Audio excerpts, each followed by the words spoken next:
Alain Juppé est donné en tête par les sondages assez largement. Il est en tête aussi des sondages de popularité.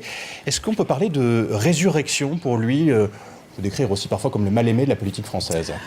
Alain Juppé est un survivant et son parcours politique vérifie un certain nombre d'adages. Malgré les échecs, les vicissitudes, un politique peut toujours se relever. La reconquête se fait à partir d'un fief électoral local. Le mandat de maire est celui qui protège le mieux des polémiques, vous met à l'abri des tempêtes pour attendre meilleure fortune.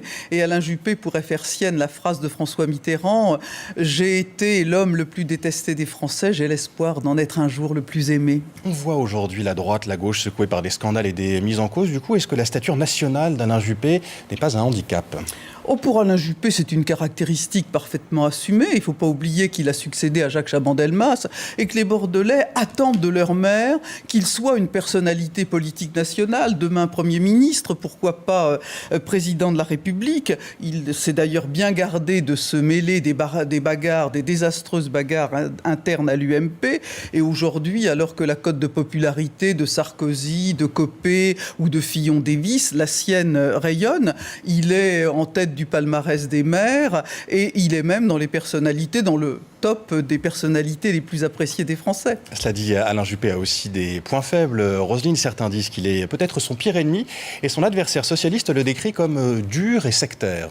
Alain Juppé, je le connais bien et c'est vrai que sa manie de terminer vos propres phrases a quelque chose d'horripilant.